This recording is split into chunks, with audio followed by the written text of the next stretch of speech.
Bene's Bloody Bits. Welcome to Bene's Blind as a Bat Bits. Thanks. I'm here. Malcolm's here. Let me just be totally transparent. I had LASIK surgery on my eyes on Friday, so I'm definitely not 100%. So if I look like the fly from the original film and I'm a little bit slow, there's a reason. Malcolm, how are you? I'm doing okay, but that's not what you said before the video. You What? said I'm better than all the peasants. So I put these on to show my new gangster style image. I couldn't find a gold chain and a hat in time, so I thought I'd just do the shades. I wish it was like trying to be cool and trendy, but no, I'm in recovery mode, but it's all good. That's why we changed the time for today. Originally, it was supposed to be our normal 2 o'clock, but we're here a few hours early. But I really wanted to discuss the past, the present, the future of the Friday the 13th franchise. It's been on a lot of people's lips lately, and I kind of just want to go back. And this is kind of like a retrospective rewind, but it's also kind of like analyze where the series goes from here, and if we ever want to see it come back again. Exactly. So 1980, Sean Cunningham makes this little slasher film, Friday the 13th, effects by Tom Savini, low budget film, makes a ton of money. It's unique in the sense that it was released by Paramount, who, let's be honest, they never were a fan of this series. No. They only liked it because it made them lots of money. And I want to recognize that I was one of those people that, I'm American. I grew up with these slasher films, and I didn't realize how much Friday the 13th was inspired by Mario Bava's Bay of Blood, also known as Twitch of the Death Nerve, which I didn't see till years later. So the Italians are always accused of ripping off the Americans, but let's be honest. Let's go to the first film. It really is heavily inspired by Bava's film. What are your thoughts on the original Friday the 13th? The original one? Okay, I thought you were going to change the background then, because I'm so used to you doing that, so I was waiting. But okay, so we're just going to say the names and then talk about them.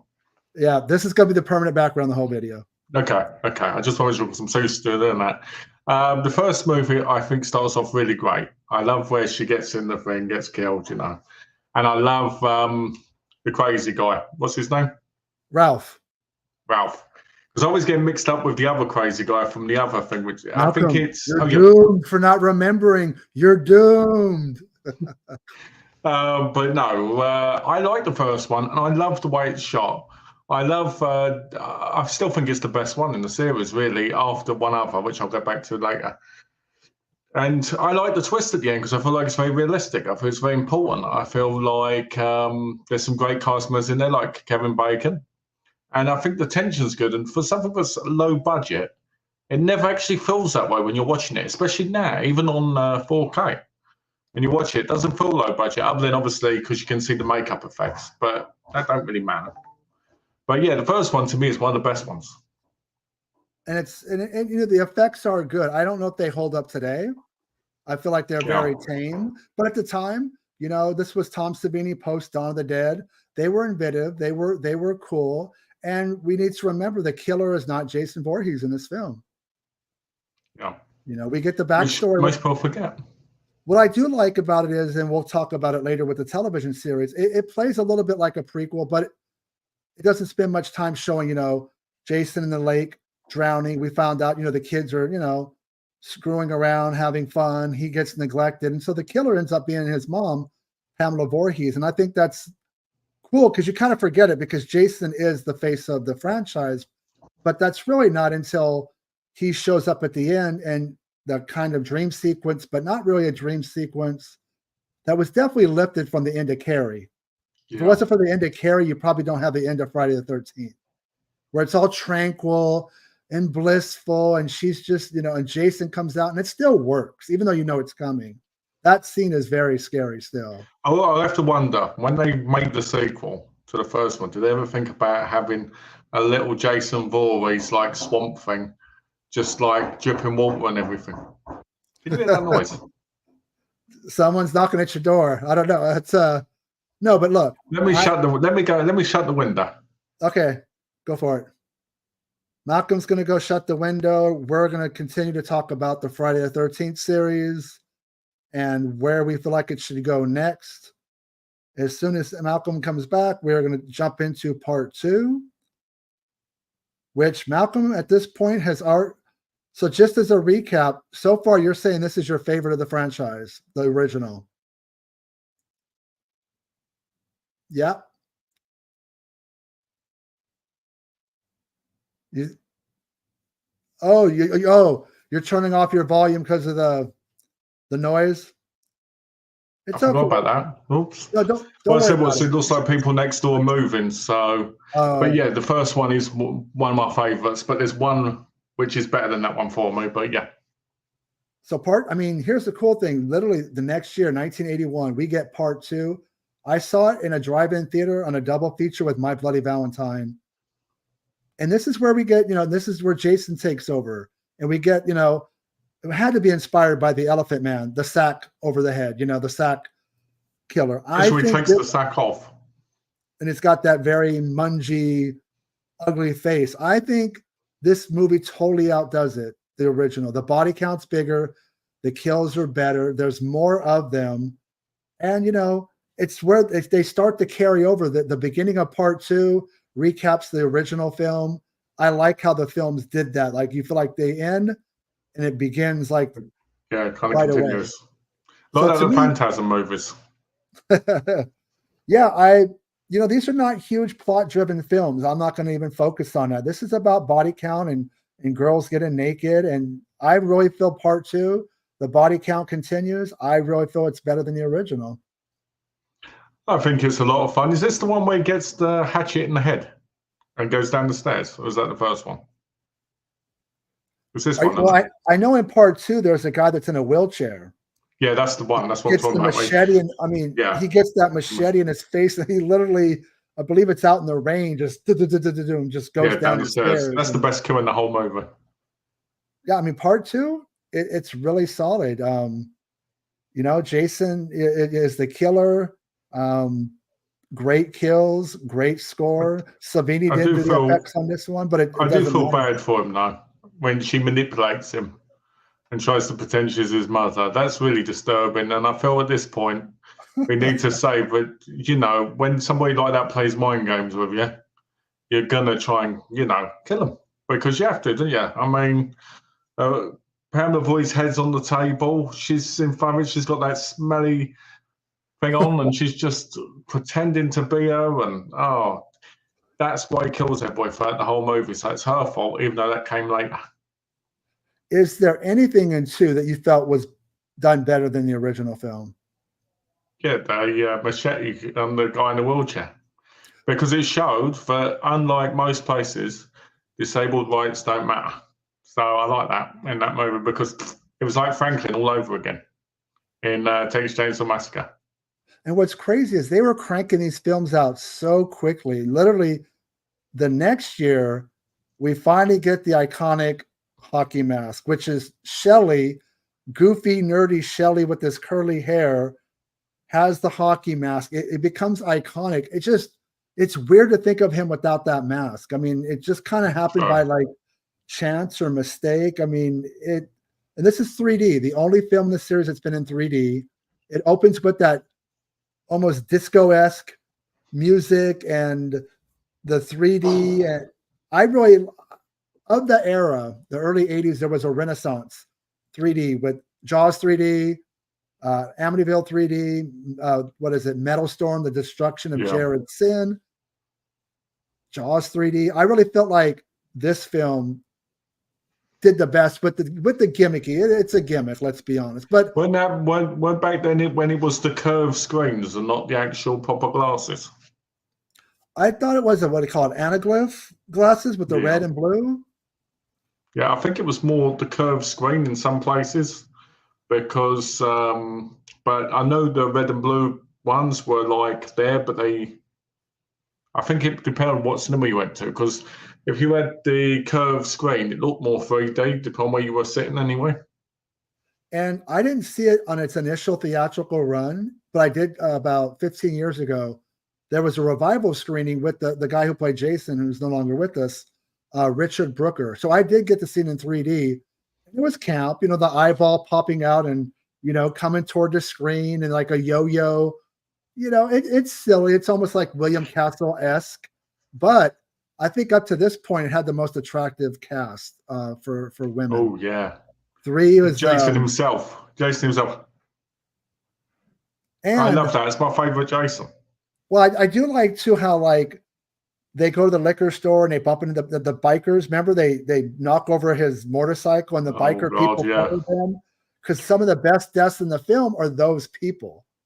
Yeah, like the girl gets the pitchfork. They get, you know, gets his arm cut off and then he comes back. How long can you get your arm cut off and then fight back after like 20 minutes in the movie? It's not Jason, right? So yeah, you're talking about the African American guy with the bald head. He gets his arm cut off and he comes back up to fight him later. But before I forget, and please somebody out there correct me if I'm wrong, only one person has directed 2 films. Steve Miner directed part 2 and part 3. He also did Halloween H2O, Lake Placid, House from '86. So a really good genre filmmaker. But I think he's the only person to direct 2 of them, which was 2 and 3.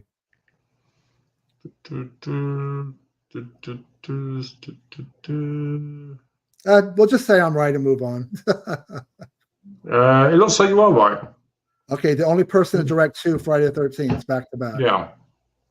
So, okay, so number 3 to me is great for multiple reasons. One, because I think Jason is very lovable, but I think it's actually really disturbing as well because she has a memory of Jason. All right, Alex too. You're both doing. Hello, how you doing? Hello, Alex. Hello, Alex. So 3 is 3 as good as 2?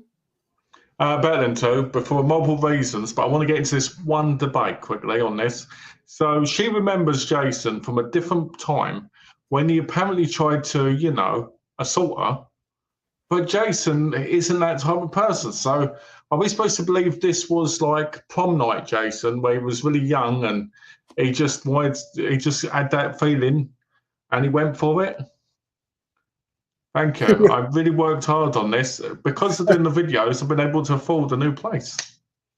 Alex, Malcolm made sure he cleaned the house. We were going to do Friday the 13th retrospect, and he made sure he spent a lot of money on, you know, the decor, and he's just don't forget the piano. Malcolm's full of money. You're right. There was that scene where it's a flashback, and it's like the main has a history with Jason, like years ago. But he wouldn't assault a woman because I've never seen him ever do that. You know? Yeah. Good point. I mean, this is made no sense, never mentioned in any other films. Yeah, I mean, good point, guys. I kind of I'd love to see you play the piano. Hey, this guy's from England. He's got a piano. He's got to be Elton John. But unfortunately, Malcolm charges. I'm still standing and I'm over you. Yeah. Malcolm charges, though, to play the piano. So we got to do a GoFundMe. On a true note, I can actually play the piano. Really? Yeah, I learned as a kid. Not masterclass, but you know, okay. But I do like 3. I still like it. The 3D, the kills, Jason gets his mask. And this is where he gets the axe in the head, which kind of carries over throughout the films. You have that little cutout. Right, that kind of becomes on the poster art, and it kind of becomes a thing. Can we also talk about the ending where he's looking at her through the window and he's smiling? And at this point, you're like, he's actually going to get her, and we're going to actually have we're going to have number 4 married to her or something, because the way it just feels like he's in love with her, and then he comes running out, she's screaming, she looks up, and he's gone. And also, like a wink and a nod to the original film, she's out there on the lake in a boat, and as opposed to Jason coming out of the water, it's Pamela Voorhees' turn to come out of the water. So they're kind of bringing things full circle with that ending. I don't think it's as effective or scary, but it is kind of cool that they do it. What was the lady? What was the girl's name? Oh, Dana Kimmel? She's the lead. Okay. I wanted to make sure in case I got it wrong, but yeah. She was all right. Very attractive. So with Friday the 13th, the final chapter, now we're going to begin the Tommy Jarvis trilogy. And this one, it's Corey Haim. And I don't know why they ever call these films final. We have two finals in this series. We have the final chapter, the final Friday. We know they're never going to be the last because they made too much money. But this one kind of gets back to the basics. There's a really great scene at the beginning with the coroner. Jason's, kind of comes back to life, takes out a few people, makes his way back to Crystal Lake. Corey Feldman, as he always does. Corey Feldman is just like almost like a mini Tom Savini. Who Tom Savini comes back for the first time since the original to do the effects, and he's got like the Fangoria posters, all the makeup stuff on the wall. And I don't know if it's as good as 2 or 3 in my book, but I do think it's a solid, not so final film. I feel like number 4 is a little bit more brutal. Yeah, there is an alternate ending of 3. There's quite a few films in the series that had edits, and either they were thrown in the trash or the quality. I can tell you the alternate ending. Seriously, I can tell you the alternate ending. I was there.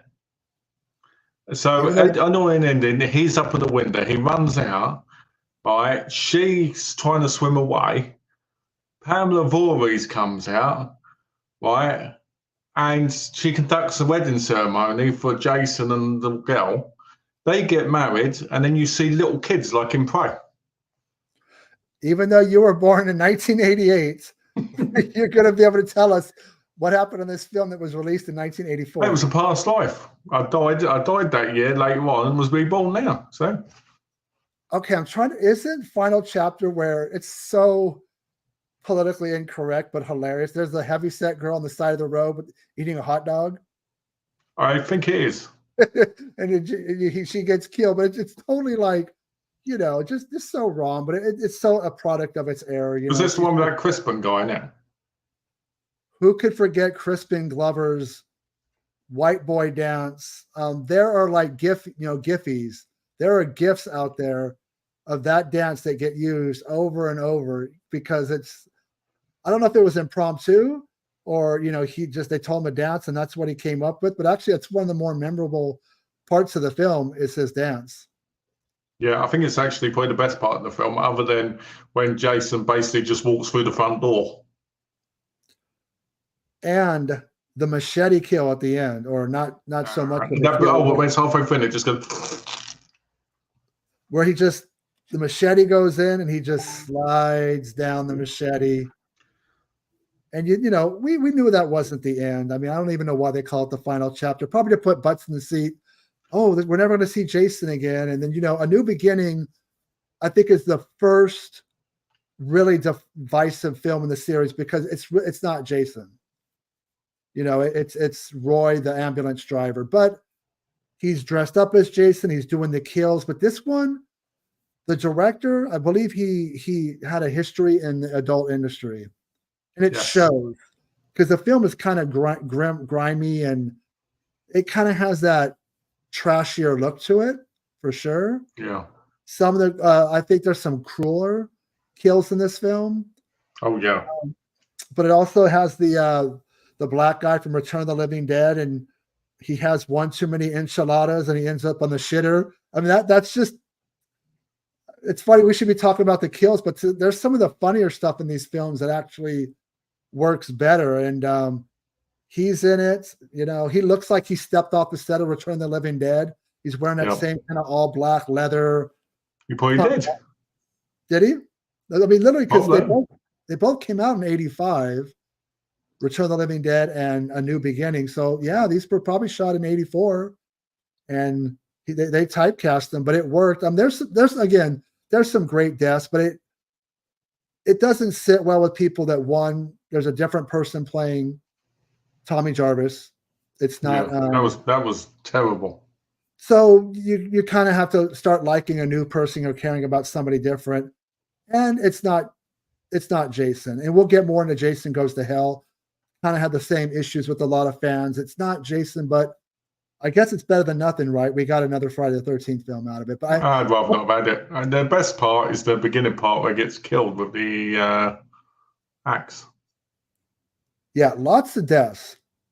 I don't know the exact number. There's a lot of kills in this film. And yeah, there's one girl that's not very big with a beautiful rack. A lovely rack, because she's out with her guy and they're making Is that Deborah out. Voorhees? Ironically, her last in real life isn't her last name Voorhees? Yes, it is, because she's famous now, isn't she? Because she directed that Fanboy with a lot of the cast from the Friday the 13th in it. She directed that?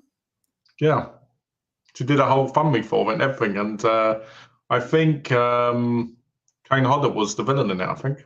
What are the chances that a movie about Voorhees, which is a very uncommon last name, this girl in real life, that's her name? I just don't know. But is it, or was it a screen now? That it could be. I mean, I can't imagine. Because that would be a smart move, wouldn't it? It would be.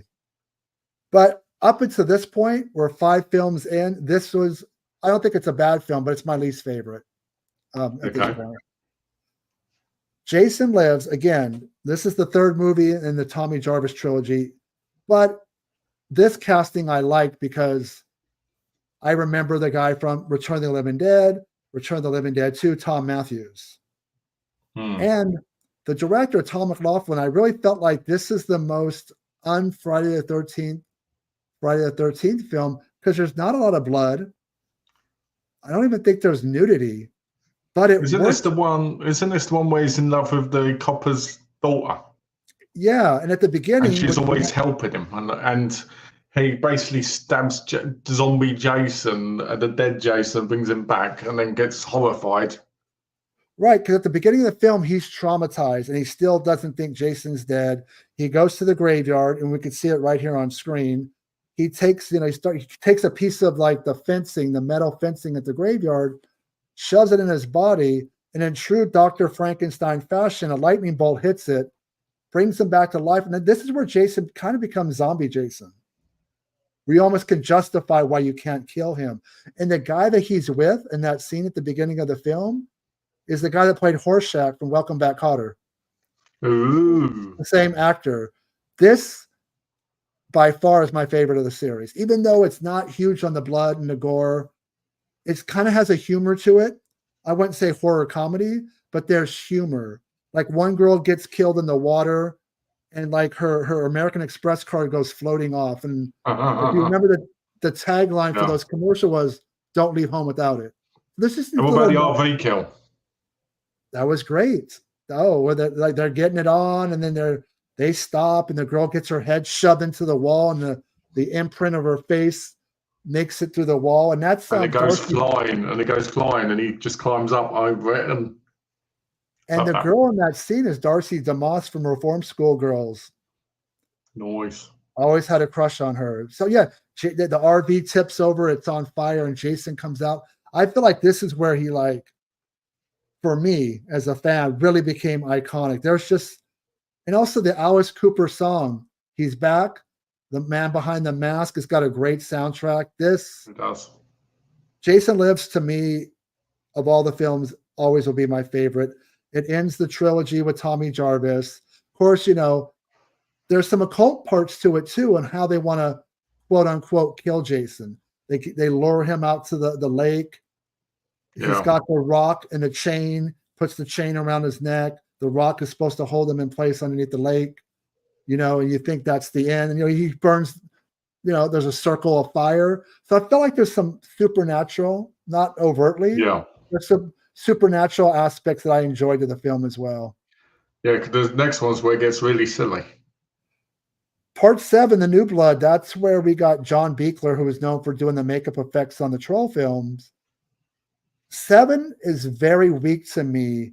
But having said that, Jason's never looked better. This is where Kane Hodder first became Jason, and he was known as a stuntman. The shredded outfit, the bones that were exposed, the mask at the end, where this movie sucks for the first hour. But Yeah. there's this girl, Tina, that's got like Carrie. She's got these telekinetic Well, it was supposed to powers. originally be Friday the 13th, Jason versus Carrie. Originally, that's what they wanted to do. And I'm sure then that, basically they couldn't get the permission for it, so they just went around it a different way without calling it. and I'm sure it would have cost a lot more money. But that first hour, at the time, the MPAA was really cutting down on the gore. So there was a lot of stuff that was shot that just got cut out. But about an hour in, where Tina finally lets loose on her powers on Jason, there's about a 20-minute back and forth where she electrocutes him. She drops a house on him. That absolutely exciting. But everything leading up to it is just a drag. Don't forget the most important bit. Dad jumps out the water and grabs him. So her dad, the main girl's dad, dies years ago in Crystal Lake. But here's the funny thing, and I hate to be a nitpicker because of these films. You're supposed to disbelieve a lot of things.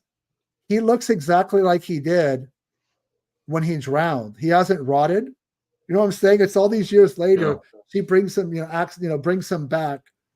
He grabs Jason, chokeholds him. That's because his spirit went back in and brought it back to like full health. Oh, you're making up excuses for it. I never even noticed it. Full HP points again. And boom, how would she know it was her dad? If he didn't come out, grab hold of Jason, and start fighting him. I know, but he looked exactly the same. There was no decomposing of the body. He looks, he looks like he just fell in there 2 minutes ago. But it's, again, a very weak film.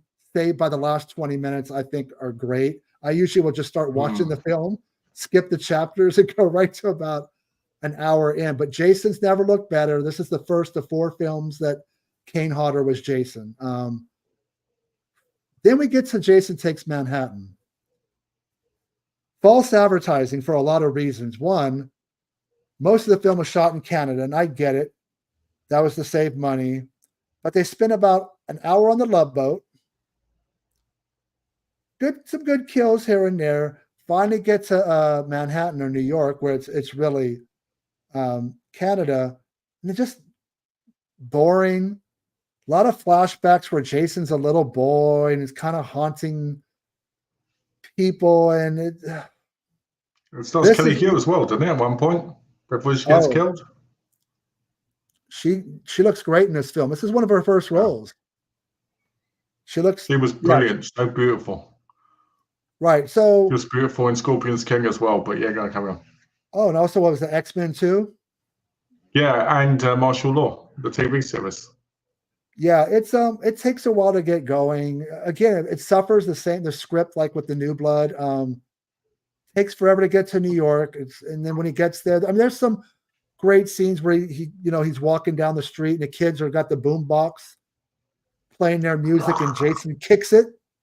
And and they're like, they get out their little knife and what are you going to, and then Jason lifts up his mask and scares. And there's some cool scenes. And at the end, it's kind of weird where they're down in the sewers and Jason gets hit with toxic waste and then he ends up like disintegrating back to a little boy, which kind of harkens back to the stuff that we saw throughout the film where his little boy was kind of like young Jason was like, I don't know, reaching out for help.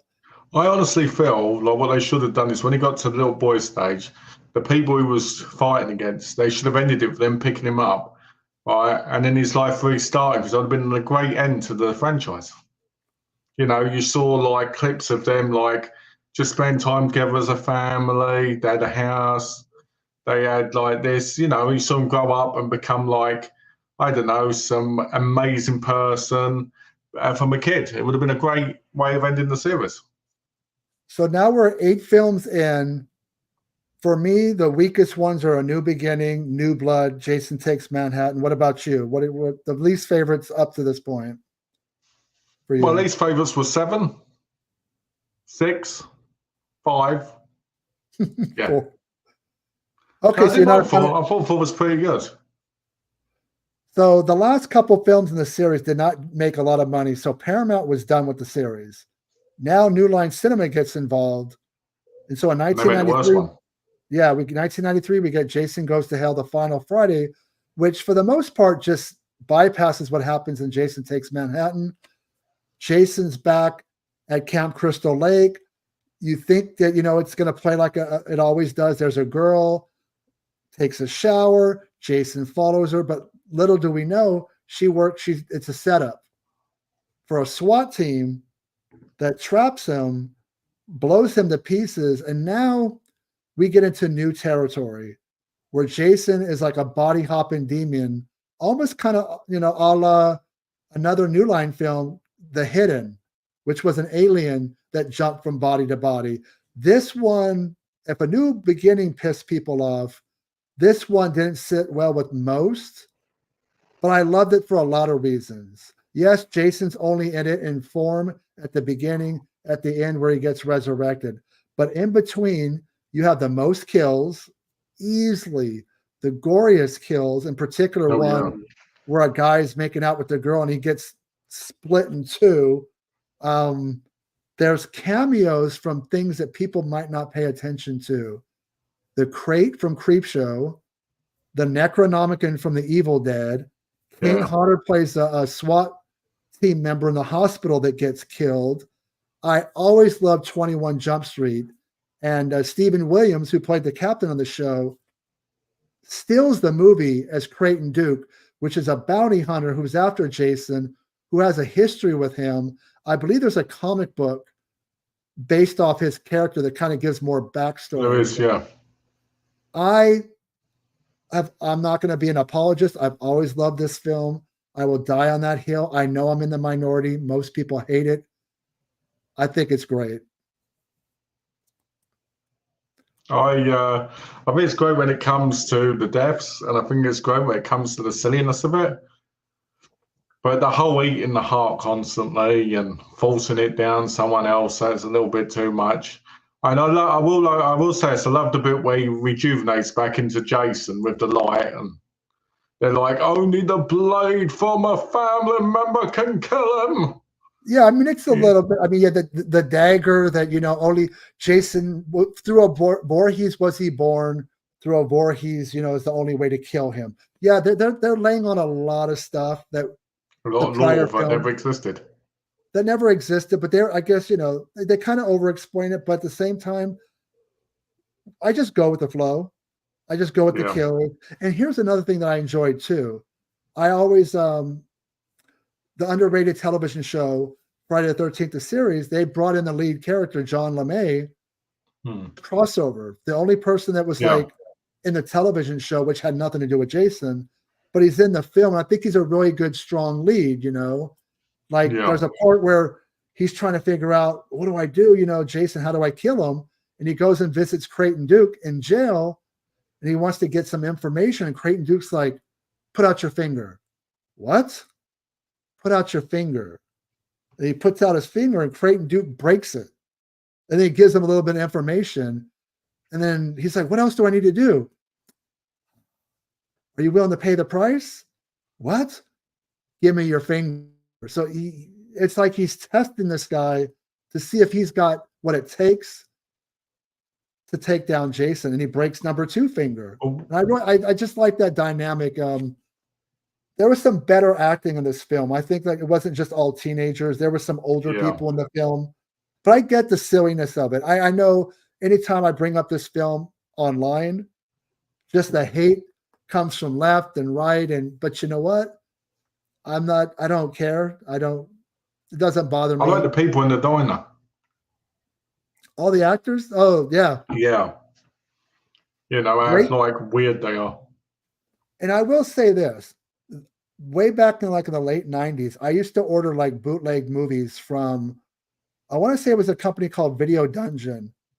And they always had an ad in the back of Fangoria. And they had what was called a composite print of Jason Goes to Hell. It wasn't the best quality, completely different in the sense that every kill was gorier. Forget the theatrical release. Forget the so-called uncut video that's on DVD or Blu-ray. Every death was worse. There's even a character that's not even in the film who gets he's in the bathroom and Jason like bashes his mouth into a sink. And Lovely. also, if you remember the theatrical trailer for Jason Goes to Hell, there's a full-size demon, big, Yeah. not like the small one in the film. This version I had that full-size demon. It's a completely different film. I did reach out to the director. I wanted to talk to him about this, but I don't know, we couldn't work the schedules out. And I wanted to get some more details. I wanted to get some more juice about this film because I'm a big fan, but he was busy working on a documentary specifically on this film. But yeah, you're never going to love the film, but I do. It's probably one of It's my. okay. I mean, it's got some great moments in it, but it just isn't what I expect from a Friday the 5th movie. So now it's called Jason Goes to Hell. So, and he does go to hell at the end. Okay, and how could we forget? Because New Line Cinema owns the right to Freddy and Jason. At the end, where Jason gets pulled down by these demons, his mask gets stuck in the dirt, and then Freddy's claw comes out, and we'll get there soon. But that was like. But who was controlling the hand of Freddy in that shot? You think so? It was Wes Craven. What? Are you sure? Yeah. Okay, because I never heard that before. So you're giving us some intel that we never knew about? I swear that's what I read. Okay. I mean, that's cool. And if it is, I think that's very good. So we go from a body hopping demon to Jason going to space. And fuck it. If Leprechaun and Pinhead can go to space, why not Jason? I mean, it's preposterous, but we get David Cronenberg, Lexa Doeg. I hope I'm pronouncing her name right. She's beautiful. She's just your kind of girl, Asian girl. I believe she's mixed, possibly white and Asian, but she's lovely. Some of the best kills, like someone's head getting, frozen in the ice. Smashing the ice everywhere. And don't get the nipple clamps on the sex scene. That's true. And they even bring back, I believe in part 7, there's the sleeping bag death scene, which we didn't bring up. Yep, because they do. Yep, and in this one they have the VR one, don't they? Their reenactment. Yeah, I like that they just jump way ahead, kind of forget about Jason Goes to Hell, and just this is Jason in the future, and these people think they kill him, but they got the kind of technology that Jason. I love how they kill him, and he falls back. And then it just all regrows into this like metal mask and everything because of the liquid and everything that goes on him. And then he becomes Uber Jason, which is kind of ridiculous the way he looks, but it's like you couldn't stop him before. You're definitely not going to take him out now. The best Jason. And again, and sadly, we're coming up on, let's see, Kane Hodder was in New Blood, Manhattan, Goes to Hell. This is the 4th and final time that Jason is played by Kane Hodder. And you think that he played it more, and then you realize he played Victor Crowley in the Hatchet films 4 times as well. So he played Victor Crowley as many times as he played Jason Voorhees. And Victor Crowley is basically the hillbilly version of Jason Voorhees when you think about it. And I think that in some ways, Adam Green, because I think Kane was always bummed that was the last time he got to play Jason. In a way, Adam Green said, "No, we're gonna make you Victor Crowley, and we're gonna kind of continue Jason, but in a different way. But it's the same kind of movie, right? A killer in the woods, chopping people up. So that's very cool, though. Kane Hodder, I will say this in person, is probably mixed reviews with me. He immature sometimes when I see him. A little immature. I'll say this: I was in line at a convention probably in 2000. There was a couple people in front of me, and Kane was with a friend or somebody. I don't know. I don't think it was a handler, and he had some like little fart machine like on his hand, like I don't know. And he kind of hit it, but you could still see it. And somebody would walk up and he would do it and start laughing. I was like, "Are you making fun of your fans that put money in your pocket?" I that didn't sit well with me. I think he did. Basically, you didn't like him because he was a bit of a joker. Well, but who's up? nobody's on the joke but you and your friend. Yeah, that's true. That's the problem. You're there. I mean, if he's hiding it, I thought it's no. I didn't say anything to him, but it. and what's I with the caught gloves constantly? Well, is that because he was burned in real life? He Was was he burnt burned. on the hands? I think it was happened on a film, and he talks about it. Pretty open about it. It started on In his his neck. documentary, right? Kane Hodder to hell and back. It's on his neck, and I think it goes down to his arms. And I don't think it's both hands. So, but I wouldn't be surprised if it's to cover the burn. He used to like hanging from balconies. He used to put his feet underneath, and he used to just lean back because he just wanted to believe he was a daredevil. He said one time he almost fell off. And I mean, I saw him at a different convention, and he was a little bit better. So, I mean, I guess it's you catch people on a bad day. But anyway, I've seen him a few times. Not personally, but videos, and each time he seemed a bit aggressive. Yeah, there's certain people that I think they've done conventions. I mean, I'm not even going to justify it. They've done them for so long, but they need to realize that these people are putting money in their pocket. They're probably making more off conventions than they are the movies they're in. Honestly, somebody like a Kane Hodder can make a lot of money over a 3-day weekend. He can especially newer people like that Melissa from Screen at the minute, Oh, tons of money. So Jason goes to space. Now we finally in 2003. You didn't say about how he got stopped in space. How he ends up completely rolling in space. Yeah. Like a balloon. Yeah, but Freddy versus Jason, 2003. I saw it opening weekend.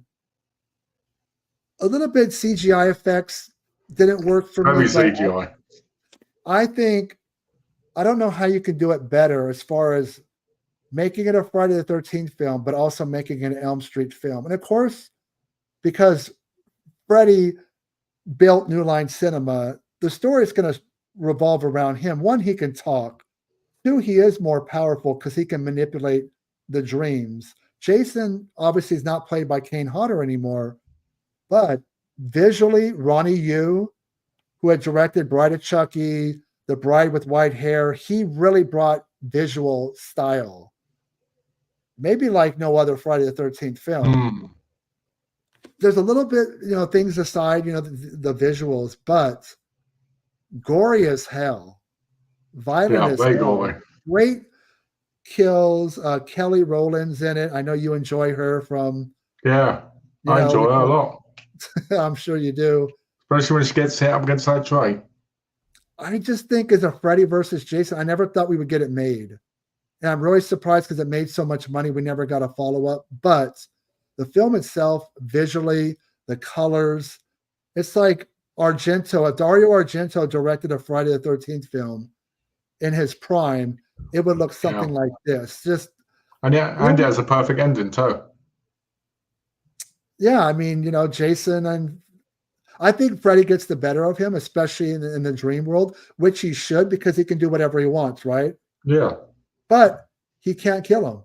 All the stuff that he does they by the end of the movie, they tear each other apart. I mean, literally, it's just visceral. I think it's interesting with Freddy, he can be pulled into the real world, but yet he still can't die because there's always that part of him that's still in the dream world.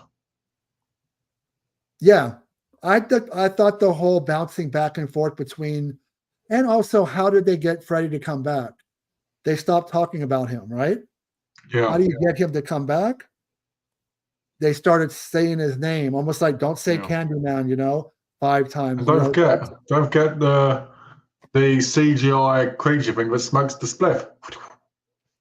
Adam Marcus is going to make a rare convention appearance at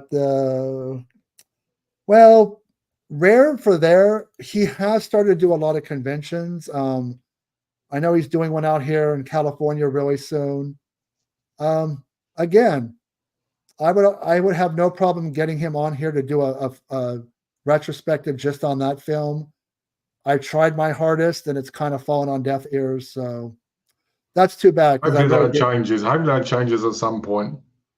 But yeah, Freddy versus Jason made almost $100 million in the United States alone.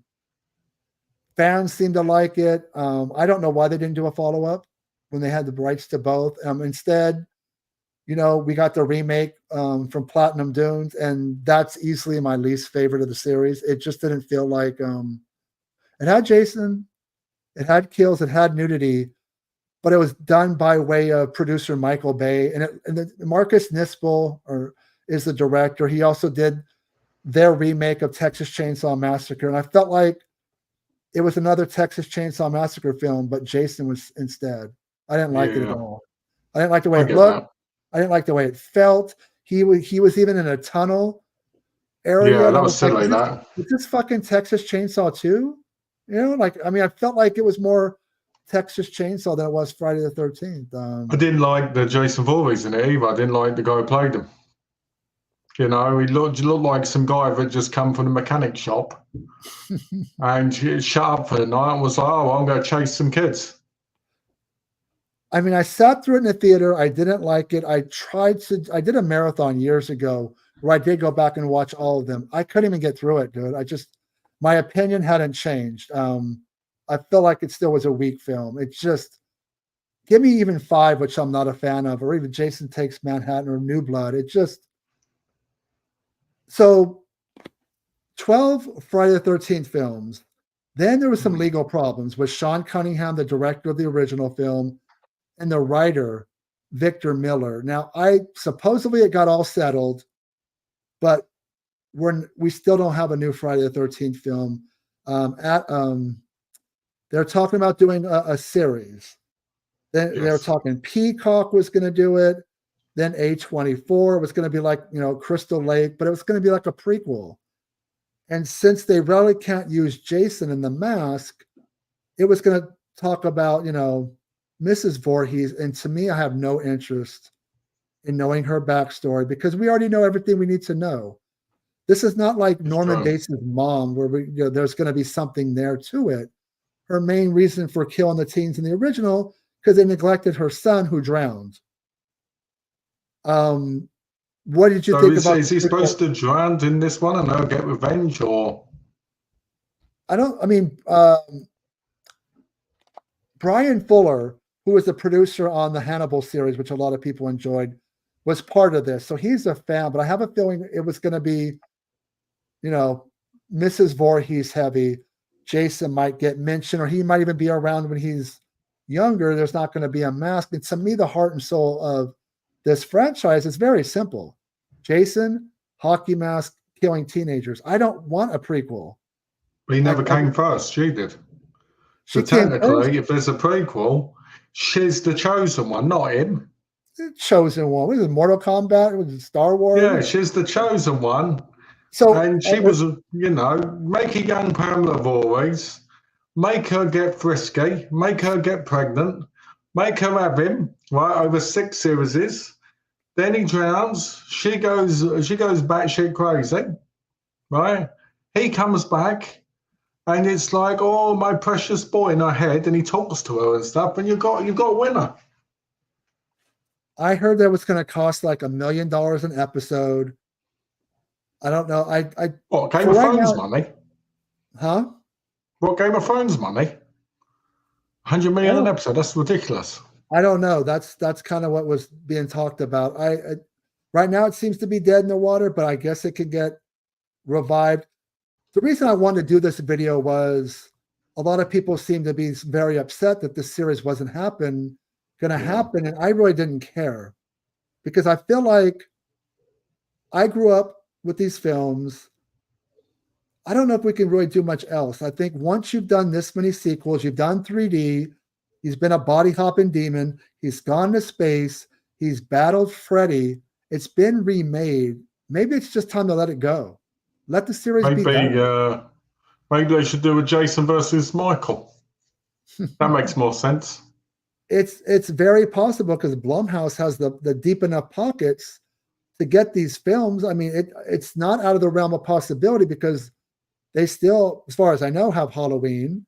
They grabbed The Exorcist. I know that they're very interested in Freddy and Jason. So anything's possible. But for me, if we never see a Friday the 13th film again, I'm not going to be like, totally sad because it's already been like what 14 years since the last one. It's a Yeah, I long. think We've the never problem had a is, I think the problem is we need new franchises like Terrifier and that, but obviously other ones that kind of stand out more and kind of hit us more. I'm tired of Friday the 13th. I'm tired of all the movies that are made just like those movies without any real, a slasher's a slasher. And yeah, some of them are really good. Don't get me wrong, I won't complain about them because they are fun. But I don't need to see Friday the 13th. Could it be a fun movie if they did? Sure. And I'd enjoy it if they did. But do I need one? No. Do I need a new Child's Play? No. Do I need a new Halloween? No. Do I need a new Nightmare on Elm Street? No, I don't. What I need more new characters, more original horror movies, movies that stand out, movies that well, make you think. I mean, the problem is money talks, and in general, these remakes or sequels, for the most part, tend to do well. I mean, but look, Hollywood's going to listen to the fans. You know, something like Long Legs, the movie with Nicolas Cage, did really well on a small budget. The marketing by Neon was really great. I didn't see it, so I can't comment if it's any Alex saw good. it and he loved it. So look, horror has always been popular. Generally they're low budget films with so the profit margin, you don't have to make a lot of money for them to be successful. But franchises always seem to do well, like a lot better. Yeah. Like, yeah, Long Legs is doing I can good tell money. you why. I can tell you why franchises do well. Because people get comfortable in this repetitive nature and they want to keep seeing these characters and feel like these characters are a big part of their life. That's why you get all these tattoos sometimes and you get people going to conventions because they feel like they're connected. And maybe they are in some aspects. Don't get me wrong. I don't think All it's the a bad time, new thing. movies not based on an intellectual property. No one sees them. Smile. I saw Smile, and Smile 2 is coming out this year, isn't it? Smile did really well. Again, great marketing. I know Smile 2 comes out in October. Yeah, look, if they put out a new Friday the 13th, I would get excited regardless. But I think it's kind of time to put it to rest. I'm not sad that this prequel series looks like it's not panning out. It's not the end of the world to me. The original films, all these movies we've talked about, they're never going anywhere, right? They're always going to be there. Exactly. Watch the ones, they're not going to go anywhere. It's not the end of the world. What we need is a Dentist 3. With Mark Ruffalo. Yes, who you forgot about. Yeah, but, and Smile seems to be becoming a franchise. I mean, let's be honest. How many more Saws do we need? Saw 11's being, I believe, shot as we speak. But here's the ironic thing. As much as we want to let things go, let's just look at the YouTube world for a second and doing videos. I don't know how well this video is going to do, but it's going to probably do better than one of my average videos because it's talking about something familiar that people like. But if I do something on an original film, it probably won't do as well just because people are comfortable and what they're familiar with and what they like. Yeah. Like if I came on here and did a video, whether I believed it or not, and said, A Nightmare on Elm Street, the original, is not as good as the remake. That thing's going to go maybe not viral, but it's going to get a lot of people worked up and it's going to piss people off. Those kind of movie strategy seems to get people worked up, where if you sit there and do something like it's a little bit more nice to the films, it's almost people like the negativity to a point. They like, something to get them worked up and you have something to argue about. That's just the way it is. Well, I'll say this very controversial thing. I think most people on YouTube are too comfortable. I think they're too comfortable.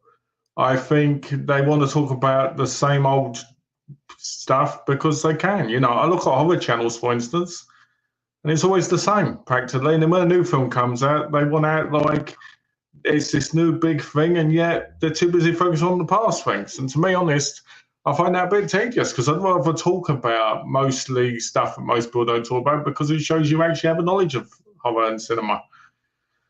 I try to watch. I watched the new movie. Everything. I watched a new movie called Ant Massacre. Was it good? No. Was it fun? Sure. but I haven't heard people talk about it. Yeah, I mean, I try to watch a little bit of everything. I really do. I watch new stuff, old stuff, streaming, physical media. I don't care where I watch my movies. I just wherever I can get it, I watch it. I've been watching a lot of Netflix. I just finished season 1 of Avatar: The Last Airbender. Hey! Really good series. I'm not familiar with the I believe what is it, a manga? Yeah, it is. I believe so. I know it's definitely an animation. Actually, it might not be because I think it started off as a Nickelodeon show. Again, I don't have much of a reference point. I just watched the series for what it was. I didn't see the M. Night Shyamalan film. I was able to watch that movie, the series, in like one weekend because it was so good. And I don't want to become the kind of person that goes, "Oh, well, it's only available on streaming and not physical media, so I'm not going to watch it." That makes no sense to me. That's the hill you want to die on. Like I'm not going to watch, because it's not available on Blu-ray. I'm never going to watch it, and it could be your new favorite movie that you didn't know about. I personally think we should watch movie. Hey, DVD only or VHS? yeah, it should have. It should have ended only 2. I agree on that. But Insidious is a very profitable series. That's why they keep Also very making them. boring. Have you seen Red Door? Oh my word! Same as The Conjuring. Oh, Conjuring, but they make money. Conjuring, Insidious, yeah, Paranormal because Activity. they supply to the brain dead masses who don't know, who don't understand what horror is anymore. It's too much of this jump scare and all this crap. John Carpenter's the king of jump scares. I mean, he's Yeah, but it was a different time. It was a different time. There was more to it. There was more. There was suspense. There was tension before those jump scares. Nowadays, you hear music and boom. I beg people to watch The Sadness, and they just ignore it. Did you pick up that Blu-ray from? You mean the 4K? Yeah, I picked it up. You didn't, know, did you? Because you ignored it. No, because for a while there, I did have Shudder, and it was available as part of my subscription. I never pulled the trigger on it to watch it, but I know people are regretting not buying it. Now they're going to eBay, paying ridiculous amounts of money because $80-$90.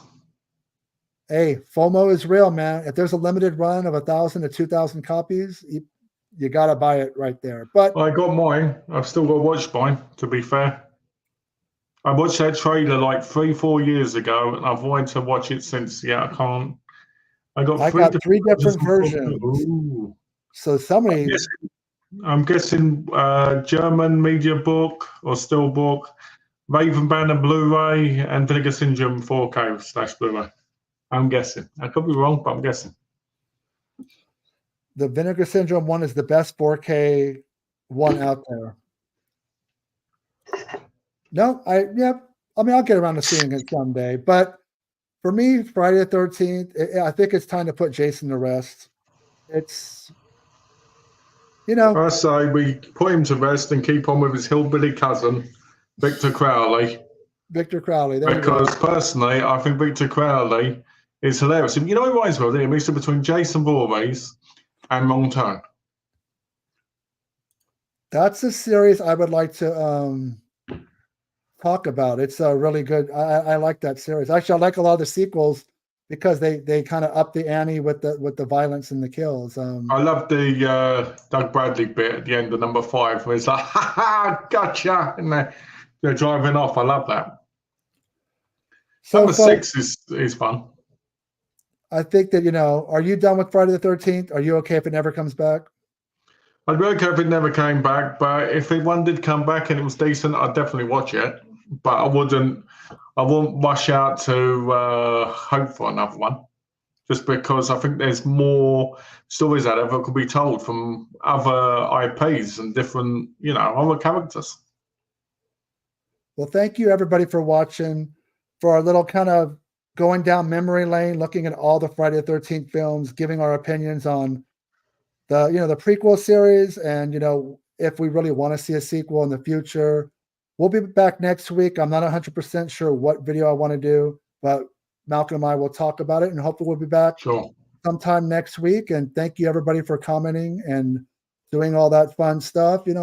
These kind of things do make a difference. If you can help out the channel. It has started to grow a lot in the last couple of weeks. Shockingly, the Beavis and Butthead did really well. I didn't do it for that reason. I just wanted to mix it up, and we're still going to do comedies and stuff like that. And, we're going to do some Star Wars videos as well. I think, horror is the meat and potatoes of my channel, but I like a lot of things besides, horror. So I'm going to start doing more comedy, science fiction, and things like that to kind of mix it up. I think it brings a different flavor to the channel. Yeah. I think people appreciate Definitely. it. But thank you, everybody, for watching, and we'll talk to you soon. Take care, guys. everybody.